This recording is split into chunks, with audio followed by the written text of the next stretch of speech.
Once again, we're doing another Zoom interview with an alum from Pearson College. In this case, it's Bruce Walker, year 13, 1988. And he's with us from, I guess you're in Georgia today, are you, Bruce? I live in Atlanta, yes. All right. Bruce is a professor of psychology and computing at Georgia Tech, Georgia Institute of Technology. He's a director of the Georgia Tech Sonification Lab. He's also the principal behind a number of private and public research and development initiatives, including one called COVID Voice. And we'll be talking a little bit more about that later. Bruce, before we get to the heart of your most recent initiative, COVID Voice, tell us about your Pearson connection. How did you find your way to Pearson? When were you here? What are your memories of the people in the place here?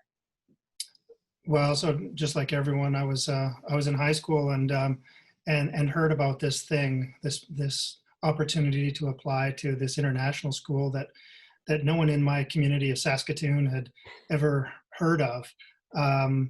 But I looked into it and it took a leap of faith and applied and thankfully was accepted. It won't surprise anyone listening to this that it changed my life. So I started in 1986. My first memories of the college were arriving. I'd broken my leg just when I was on my way. So I arrived at the college, and the first week was on crutches. So that was quite an adventure, given the hills in Petter Bay. But I did my service was diving. I spent a lot of time on the water, in the water, and under the water, had fantastic friends throughout the entire time there. After I finished at the college, I took a year off and traveled around the world a bit, and then I ended up at McGill University. And my roommate in Montreal was one of my classmates from Pearson, Robert Antbaka from Finland. And we'd been, best friends since. He was best man at my wedding. I stayed involved in the UWC community. I came back to Pearson and volunteered and worked on the shorefront a few years after I graduated. And then later on, after I became a professor, I joined the UWC International Board for a few years. So that was fantastic. I got to play a role in the branding and the opening of some new colleges, and be part of the central goings on when we were trying to launch the UWC's website and the original UWC directory of alumni. So I've been involved for. Sorry, go ahead. I was just going to say, I mean, I have a personal curiosity in your time at the UWC International Board. I think there's not a great deal of understanding about what that board does. So I appreciate you giving the people who are watching us a little more insight into that. Yeah, so this was a couple of decades ago by now, but the IO and the International Board plays a huge role in coordinating the efforts across the colleges. Many of us experience our college, whether it's Pearson or Mahindra or Singapore, and we hear about the other colleges, but we don't realize that they are actually in close contact. Some of it for the academics, and the IB, and how the UWC plays a big role in the IB world, but policies and whether it's complicated things about scholarships and funding, or whether it's branding, whether it's ways to present the movement as a holistic entity, try to bring all of the alumni from all of the colleges, including those who go to the summer programs, all into the UWC family. So there's lots going on. That time was particularly turbulent. Things going on at the college in Venezuela, with new colleges coming online. It was quite interesting. We launched this unified website, and really we're making some interesting technological movements. Again, this is early 2000s, so things would have been much easier now than back then. But I got to work with some really fascinating people from all over the world. The times may be slightly less turbulent now on the IO board, but I'm sure that it's just as demanding. Right now. Just to go back to your time on Pearson, was there anyone on campus, any faculty member, anyone on staff, any of your fellow students who made a particular impression on you? Look, there's no one who didn't.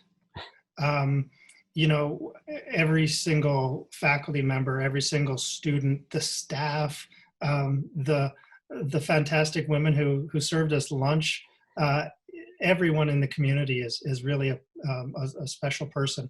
But I have to call out Tony McCown, who's done so much for the college and for the movement.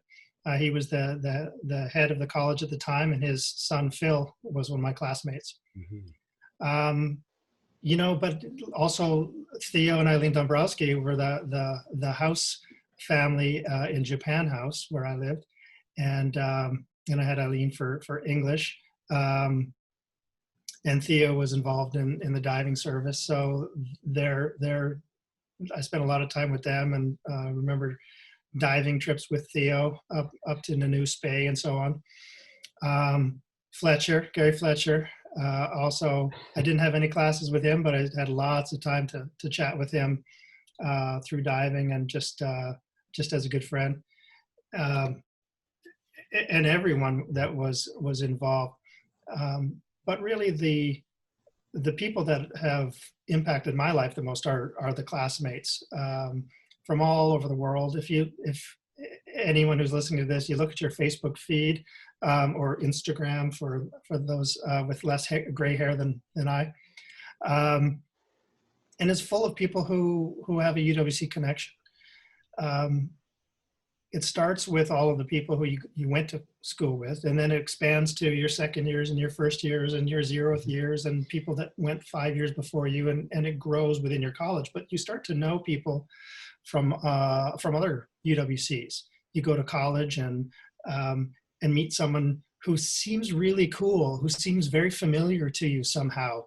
And then at some point you're like, did you go to a UWC? And they're like, yeah, I went to the UWC in India. Oh, well, that explains so much.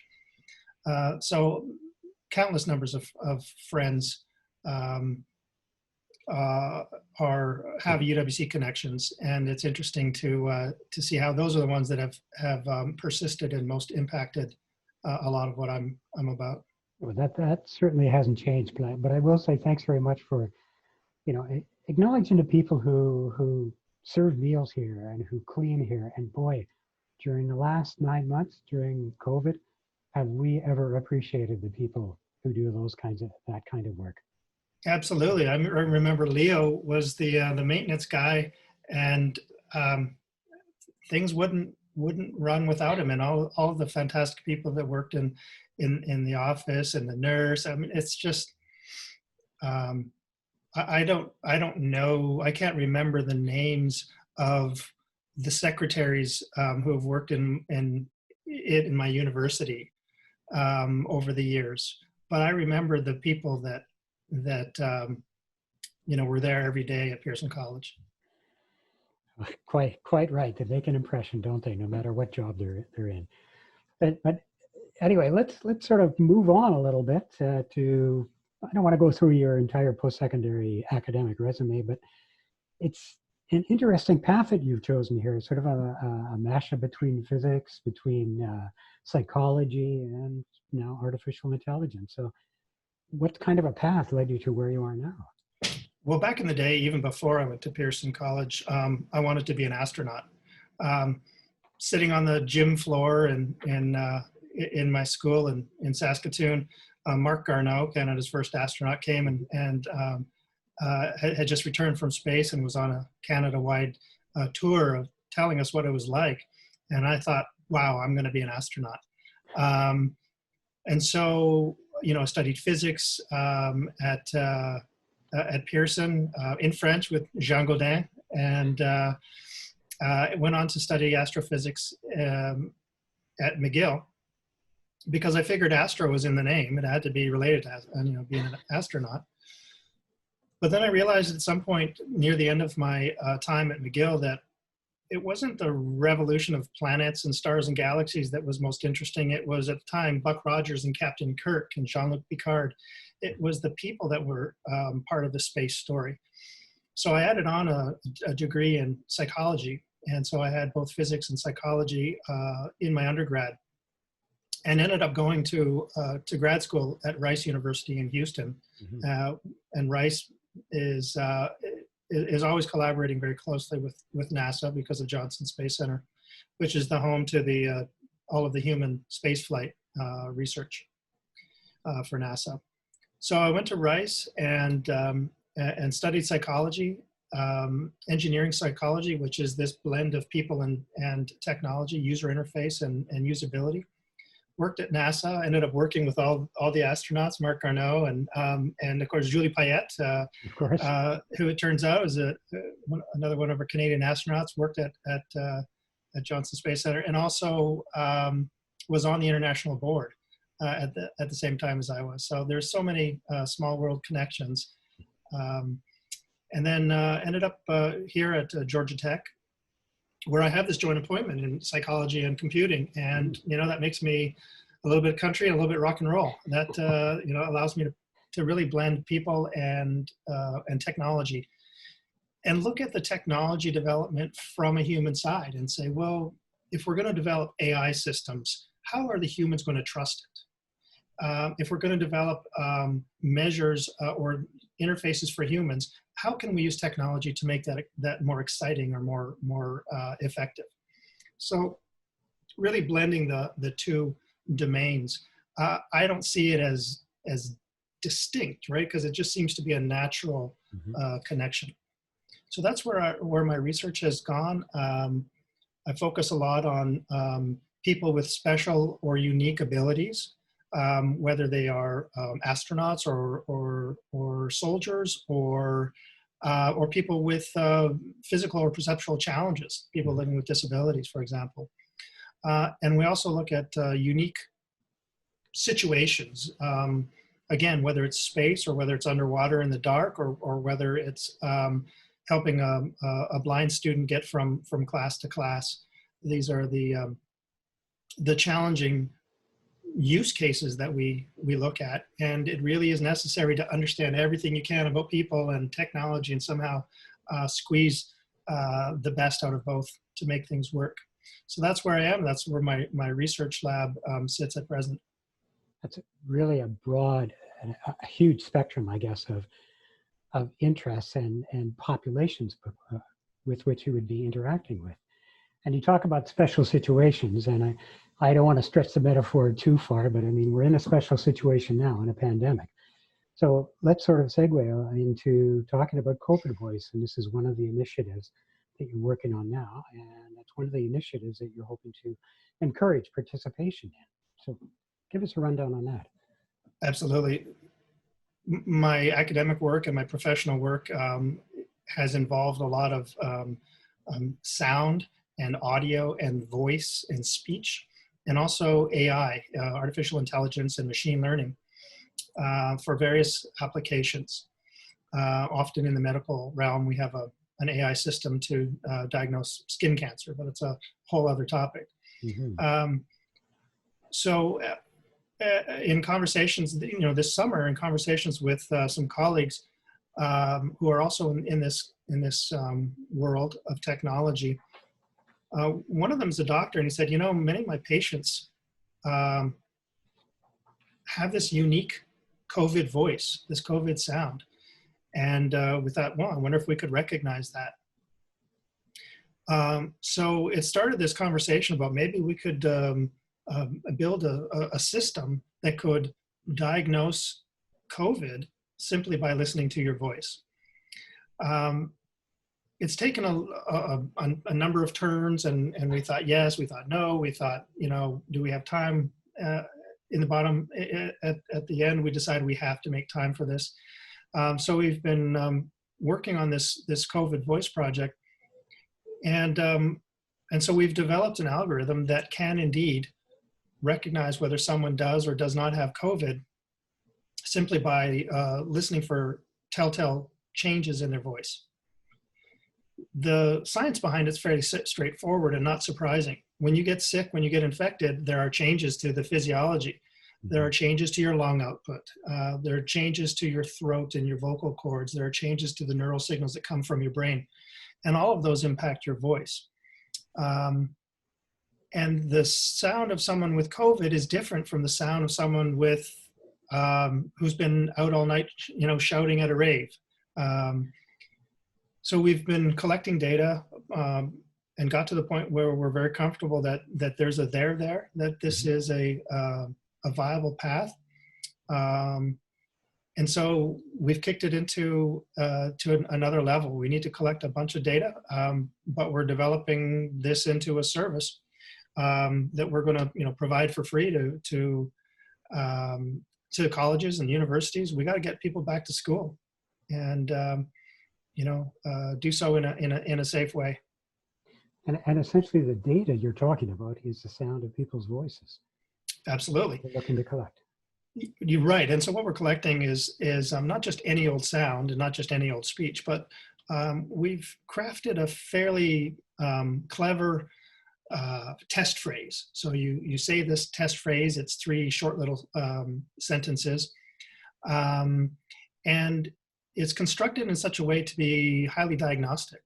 So if you have certain challenges and changes in your speech, we should be able to detect it and to discriminate between someone who is a little hoarse versus someone who has a diminished lung output, for example. So we're collecting tens of thousands, hundreds of thousands of samples of people simply logging in and saying this particular phrase and clicking on submit. It's as simple as that. And we'll post the URL for that site as well, but it's COVID Voice. I believe it's covidvoice.net. Yep. COVID Voice being all one word, and people can log on to there and they can say the phrase and add to the database. Now it's a confidential kind of setup, isn't it? Eh? Well, it's absolutely, and remember that a big part of my research is about trust and is about helping people engage with technological systems. And there's 2 ways to participate. One is completely anonymously.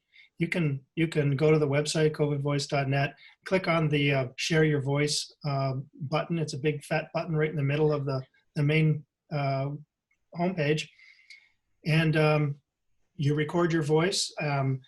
Tell us whether you've got any symptoms right now, and then click on submit. And that's all there is to it. There's no need to provide any additional information, and that's very helpful. What's even more helpful, though, is if people come back and provide multiple samples. If you come back and contribute anonymous samples every day, that's fantastic. If you choose to log in, sign up for a profile, then you can log in, and when you provide your samples, we can tie them together a little bit more. And that's much more powerful data for us. It's what we call a time series. And the power of lots of data is substantial. If those data are connected in some way by having someone log in, we get to our goal of a screening tool much faster. And is it possible in the development of this tool to say when this is going to be live, when this tool is going to be available for example, educational institutions, as you mentioned? Well, I don't want to overpromise, right? Fair enough. We do want to say that this is a research effort, and it's possible that it could fail, but we have every belief that we will be able to get a screening tool operational. The faster we collect the data, the faster we get hundreds of thousands of voice samples, the sooner we can put this in the hands of colleges and universities and other organizations that need to know whether people in entering their premises, for example, are likely to have COVID or not. I do want to mention that we're working towards a screening tool and not a diagnosis tool. Right. So there's a couple of reasons I say that. One is to manage expectations, that it's not our goal to be able to listen to someone's voice and say you absolutely do or you absolutely do not have COVID-19, but rather as part of the layers of safety that we're all experiencing. You wear your mask, you social distance, you use tools like this to determine whether you or the people around you are likely to be safe or in danger, and help screen. So if you can imagine the use case where someone shares their voice and the system comes back and says, you might want to get tested, right? That's the level. Or maybe you shouldn't go to that football game today. You know, go see about a more diagnostic test. That's a very important distinction for people to understand, that it is a screen tool. It's not something that is going to tell you definitively you have not, or whatever. But as we here in British Columbia, with our public health officer on the internet and on TV at 3 o'clock every day, telling us about the layers of protection, it just adds one more tool, I guess, in the toolbox that people and the society can use as well. We're recording this actually on December the 9th, so it's the day after the first vaccine shots have been given out in the UK, and I know that a lot of people were actually like fairly emotionally affected by seeing some of the elderly patients get the first shots, literally the first shots in the world outside of a testing regime. So tell us about why the development of this kind of a screening tool remains important even when everybody's mind is on a vaccine. The vaccines are going to be important, but the vaccine rollout will take years. Yes, years. All of the news that we're talking about, the United States and the UK, whether we will or will not be able to vaccinate all of our populations. But what if you live in Kenya? What if you live in the global south? What if you live in Kenya and you need to come to the United States for work? How does the United States know whether those folks should be allowed into the country? What if you want to have a house party or a wedding and you don't know whether every one of the guests may or may not have been vaccinated? And even if they have been vaccinated, did they get their second dose? And if they've gotten their second dose, it's not 100% preventive, right? Right. And we don't know how long the protection of any vaccine will last. So those people who are getting vaccinated now, maybe by June, they're no longer safe. So for a lot of reasons, again, as part of these layers of safety, we need to be able to screen people, especially on college campuses and in large organizations, because the vaccines are just one piece of the puzzle, and they're not magic. Well put. And as you said, I mean, you're hoping to make, when this tool is available, you're hoping to make it available to UWCs around the world, as Absolutely. well as other secondary, post-secondary institutions. And I'll say the reason why we're starting there is because